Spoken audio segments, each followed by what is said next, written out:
So hello guys, welcome back to the another video of Minecraft hardcore survival series. तो हाँ guys, इस video में मैं survive करने वाला हूँ 100 डेज़ और वो भी एनुअल मोड के साथ। तो गाइज़ देखना ये है क्या मैं इस मोड में सर्वाइव कर पाता हूँ। और गाइज़ आगे वीडियो में आपको कुछ ऐसे मोमेंट्स भी दिखेंगे जहाँ में लिटरली ये वर्ल्ड एंड होते होते बचा है। और इस वीडियो का मेन गोल गाइज़ ये रहने वाला है कि मुझे सारे एनिमल्स का एक ज़ू बनाना है।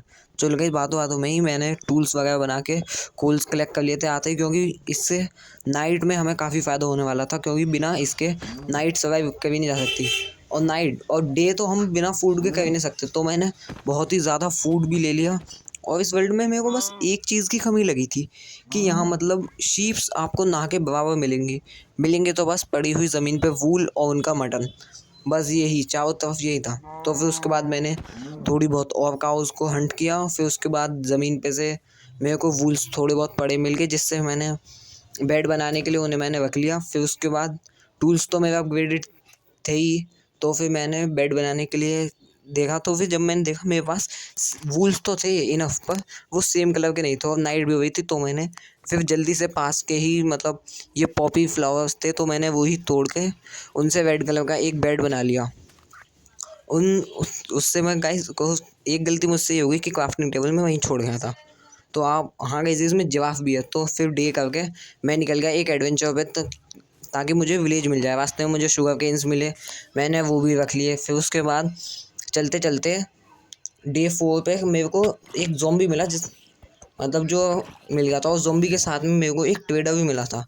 हाँ गाइस, और वो ये ट्रेडर ज़्यादा मतलब विलेजर जैसा दिख रहा था, जो ऑस्ट्रेज रखता था। और पता नहीं इसका यूज़ क्या था, कुछ इसकी मतलब ट्रेड दिखनी हुई थी, मतलब बस इसमें ब्लॉक रखने थे और फिर जो ब्लॉक ट्रेडर ट्रेड करना चाहता था वो मिल जाता। गाइस फाइनली डे 8 तक ट्रैवल करते करते हमें हमारा पहला विलेज मिल चुका था। और गाइस फिर इस विलेज में हेबेल तो इतनी नहीं थी, पर सबसे पहले मैंने वो ही लेके और यहाँ के आयरन गोलम को किल करके मैं यहाँ से आगे बढ़ गया। और फिर गाइस डे 9 में मुझे विलेज के पास में ही एक रवीन मिली, पता नहीं कि रवीन या सिंखोल जो आप कहना चाहें वो। पर यहाँ से ये काफ़ी डीप रवीन थी गाइस, यहाँ पे मतलब नीचे एक माइन शाफ्ट भी थी। तो फिर मैं एक रास्ता ढूंढने लगा जहाँ से मैं आसानी से नीचे जाके मतलब बिना डैमेज खाए ले सकूँ। पर मेरी एंट्रेंस ही ऐसी जगह से हुई जहाँ पे सीधा मेरे को जाते ही सीधा 2 हार्ट का डैमेज पड़ गया, क्योंकि नीचे गड्ढा था। पर फिर भी मैंने नीचे मेरे को आयरन दिख रहा था, तो मैं स्ट्रेट माइन करते हुए आयरन कलेक्ट करा मैंने। और फिर उसके बाद मेरे को थोड़ी बहुत चेस्ट मिली। फिर गाइस तभी मेरी नज़र मेरे चेस्ट क्लोज करते ही जस्ट चेस्ट क्लोज करते ही मेरी नज़र गई थी मेरे हार्ट्स पे, जो बिल्कुल लिटरली गाइस 2 थे। और हार्ड कोर में मैं बिल्कुल ऐसे घूम रहा था एक रवीन के अंदर, जैसे मतलब किसी पार्क में हूँ। तो इस मूवमेंट पर गाइस मतलब मैंने एक होल बना लिया था, ताकि मैं आसानी से इसके अंदर थोड़ी बहुत मतलब हे बेल से ब्रेड बना सकूँ। और तो गैस ब्रेड बनाने के बाद में मैंने सबसे पहले एक शील्ड बना ली थी, ताकि अगर स्केलेटन्स वगैरह मिल जाए मेरे को माइनिंग के टाइम, तो मैं आसानी से उनको किल करके अपनी सेफ्टी कर सकूं। तो फिर यहाँ से मैं अपनी थोड़ी बहुत इन्वेंटरी सॉर्ट करके गाइस क्राफ्टिंग टेबल लेके मैं निकल गया था। और फिर उसके बाद गाइस डे 12 तक माइनिंग करने के बाद मुझे मिलता है काफ़ी सारा गोल्ड और एक स्टैक से ज़्यादा आयरन। यस गाइस, डे 12 पे हमने हमारा आयरन आर्मर बनने के लिए बिल्कुल तैयार था। तो गाइस मैंने यहाँ पे बिना देरी करते हुए सबसे पहले अपने आयरन आर्मर के सेट को कंप्लीट करा। और गाइस मेरी शील्ड भी टूट गई थी, तो नई शील्ड भी बना ली। तो गाइस आयरन आर्मर बनने के बाद मैं निकल गया फिर से एक एडवेंचर पे, ताकि मेरे कुछ और विलेज या कुछ और लूट मिल सकें। रास्ते में मुझे कई सारे न्यू मॉब्स भी मिले, एनिमल्स भी मिले। तो फिर और गाइस सबसे बढ़िया जो मेरे को लगा वो था रास्ते में का एंड, मतलब विंड पोर्टल, जहाँ पे मेरे को आर्मर पीस और गोल्डन पिकैक्स वगैरह सब मिल गए।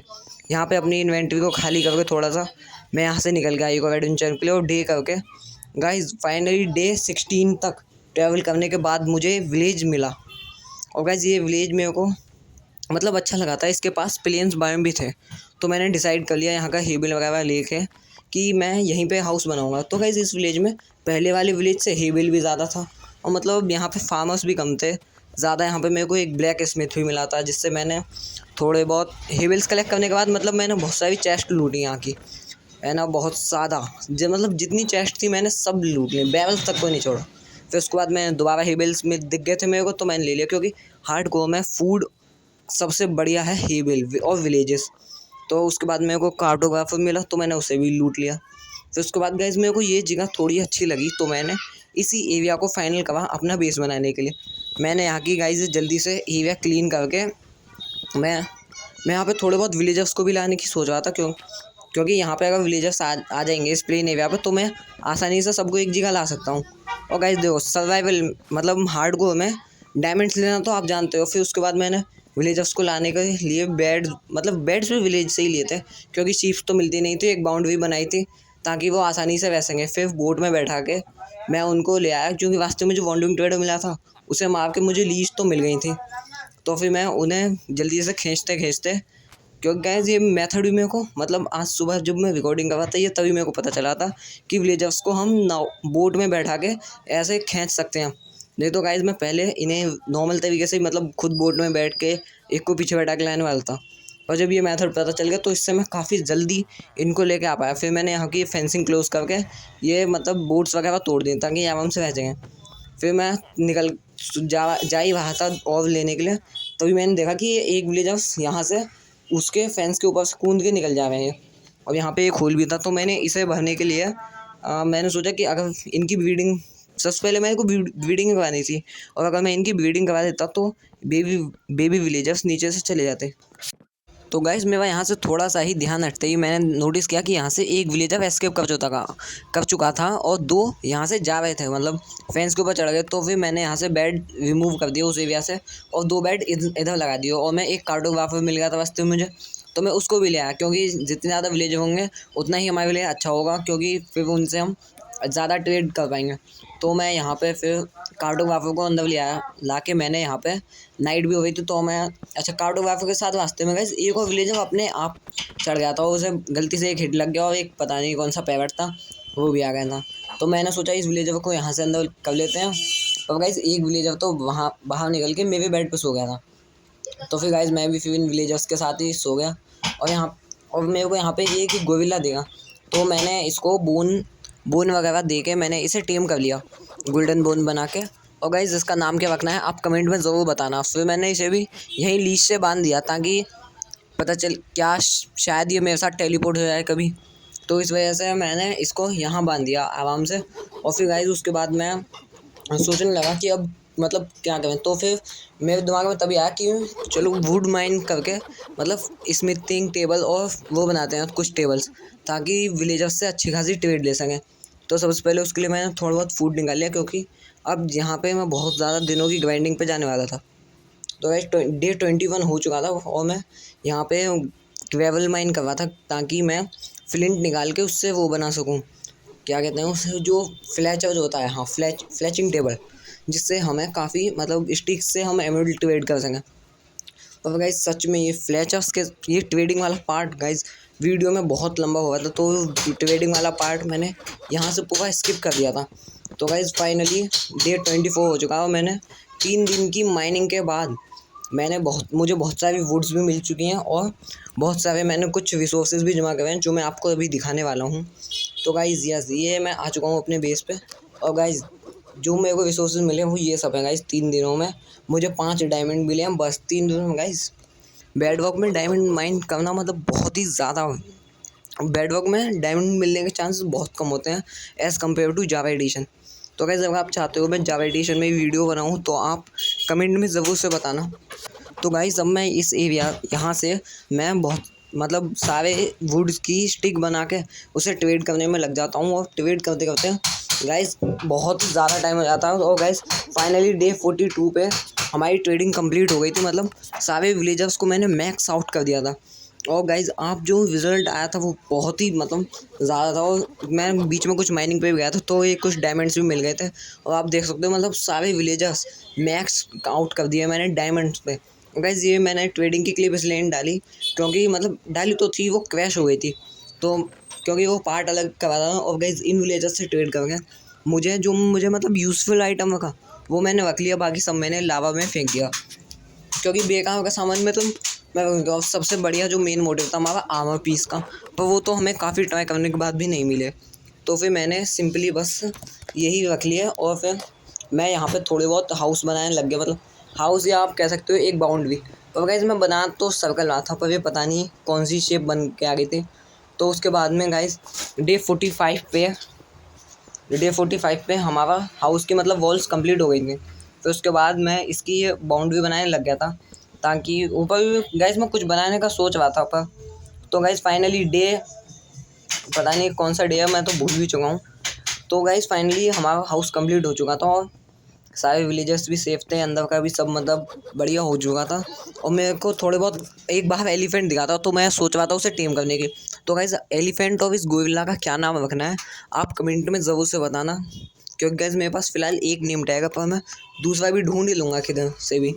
तो गाइज़ फाइनली, और गाइज़ इस मोड की एक बात अच्छी है कि सारे एनिमल्स वन बोन में टेम हो जाते हैं। फिर मैं जल्दी से अंदर जाके सैडल ले आया एलिफेंट का, और उस पर राइड करके उसे अपने घर के बाहर एज आ मतलब सिक्योरिटी गार्ड बैठा दिया। और वैसे ट्रैवलिंग में एलिफेंट बहुत काम आने वाला है हमारे, क्योंकि इसकी हाइट भी बहुत और स्पीड भी, और 2 ब्लॉक की वॉल मतलब आराम से पार कर जाता है। तो यहाँ पे 2 फेंस लगा के मैंने एलिफेंट को भी बाहर बांध दिया। एलिफेंट को बाहर बांधने के बाद में गाइस ये इसका फेस थोड़ा उल्टी डायरेक्शन में हुआ था, तो इसका फेस सीधी डायरेक्शन में करने के बाद डे 48 तो गाइस पहले ही हो चुका था, और नेदर पोर्टल भी नहीं था हमारे हाउस में, और ना मुझ पे डायमंड आर्मर्स, तो पर डायमंड्स तो थे। तो मैं सबसे पहले अपने लिए टूल सेलेक्ट करने लग गया, कौन से मुझे टूल्स रखने हैं। और गाइस एक बात आपको बता भूल गया, डे 101 पे असासिन हमें ज्वाइन करेगा, और हमारी उसके साथ पीवीपी होगी, उसे मिलेगा 1 आवर के लिए क्रिएटिव मोड, और मैं सर्वाइवल में इन हार्डकोर गेम्स के साथ। तो देखते हैं क्या मैं उसे मतलब बीट कर पाऊँगा 1 आवर्स के बाद पीवीपी में, या वो मुझे बीट कर देगा मेरे 100 डेज़ की मतलब प्रैक्टिस और स्किल्स को, या उसके 1 आवर्स के क्रिएटिव की पावर। तो गाइज़ उस पार्ट के लिए आपको चैनल को सब्सक्राइब और लाइक ज़रूर से कर लेना। तो गाइज़ फिर मैं यहाँ से टूल्स वगैरह लेके मैं सीधा निकल जाता हूँ लावा ढूंढने, क्योंकि गाइज़ लावा का मेरे को एक पिट दिखा तो था रास्ते में आते वक्त, तो गाइज़ वो बहुत मेहनत करने के बाद भी मुझे मिलता ही नहीं है। तो फिर मैं गाइज़ सीधा पहुँच जाता हूँ एक केव में। हाँ गाइज़ वो एक केव में मतलब बहुत ही डीप केव थी, जो मतलब पहले मैं एक्सप्लोर करके आया था। तो मैं गाइज़ वहीं पहुँच जाता हूँ जहाँ वहाँ पे लावा था। तो गाइज़ मैं फिर निकल जाता हूँ यहाँ से। और वीडियो में गाइज़ मुझसे गलती से एक ये पार्ट रिवील हो गया, जो मतलब बचा के रखा था नेक्स्ट पार्ट के लिए, ये था हमारा एनिमल ज़ू। हाँ गाइज़ मैं एक इस वीडियो में आपको ज़ू नहीं मिलेगा देखने को, पर अगली वीडियो में आपको ज़ू ज़रूर मिलेगा देखने के लिए। और उसमें आपको मिलेंगे एनिमल मोड्स के ऐड से जो नई एनिमल्स ऐड होते हैं, वही सब आपको इसमें देखने के लिए मिल जाने वाले हैं। तो गाइज़ फिर मैं यहाँ से सीधा पहुँच गया था लावा पूल पे। तो गाइज़ मेरे को बीच में थोड़े बहुत आयरन्स भी मिल रहे थे, तो मैंने वो भी कलेक्ट कर लिए थे। और फिर यहाँ पे सबसे पहले मैंने सीधा आते ही मतलब बिना देखे वाटर डाल दिया, पर फिर मेरे को रियलाइज़ हुआ कि ये वाटर गलत जगह पे है। तो बीच के कॉबलस्टोन माइन करके मैंने यहाँ वाटर डाल दिया, ताकि अगर मैं माइन करूँ तो वो सीधा लावा अगर नीचे आ भी जाए इनके, तो वो कॉबलस्टोन या स्टोन में कन्वर्ट हो जाए। तो गाइज़ मैं यहाँ पे फिर जल्दी से ऑब्सीडियन माइन करने में लग गया। गाइज़ मैं यहाँ पे ऑब्सीडियन माइन करते करते बहुत ही ज़्यादा मतलब टाइम वेस्ट हो गया था मेरा। पर फिर यहाँ पे इस मोमेंट पे मतलब लावा आ गया था और मेरा वाटर भी चला गया था पूरा। फिर भी मैंने मतलब अपने हार्ट्स पे गाइज़ मैंने इस मोमेंट पे भी अब ध्यान मतलब दिया ही नहीं था। मैं फिर भी मतलब केयरलेसली माइन करने लग गया था ऑब्सीडियंस को। तो गाइज़ थोड़े बहुत तो मतलब 2-3 ऑब्सीडियन मैंने माइन करे ही थे, तभी गाइज़ ये हुआ, आप खुद देखिए ये सामने। यस गाइज़ मैं हाफ हार्ट पे सर्वाइव करा था। मुझे गाइज़ इस मोमेंट पे लगा था कि हमारा हार्डकोर वर्ल्ड यहीं पे ख़त्म, डे 49 पे हमारा हार्डकोर वर्ल्ड ख़त्म। पर गाइज़ ऐसा नहीं हुआ, और मैंने यहाँ से सारे के सारे ऑब्सीडियन माइन करने के बाद मैं अपने बेस पे आ जाता हूँ। और गाइज़ ये ग्लो बेरीज जो डे 12 से मेरे साथ हैं, वो गाइज़ मेरे को अब यूज़ कर ली मैंने सब। तो उसके बाद आते ही मैंने बेस पे सबसे पहले अपना नेदर पोर्टल कंप्लीट कर दिया। और गाइस नेदर पोर्टल कंप्लीट होने के बाद ही हमारे डे 50 कंप्लीट हो हो चुके थे। तो गाइस आज की वीडियो में इतना ही, मिलेंगे अगली वीडियो में, तब तक के लिए गुड बाय और thanks for watching. Guys day 50 हमारे कंप्लीट हो चुके हैं। सो नेक्स्ट पार्ट गाइस आपको जल्दी ही देखने को मिलेगा इस चैनल पे। और गाइस ये पार्ट लेट होने का एक रीज़न था, जो मैं आपको नेक्स्ट पार्ट में ज़रूर बताऊँगा। तो मिलते हैं अगली वीडियो में, तब तक के लिए good bye, thanks for watching.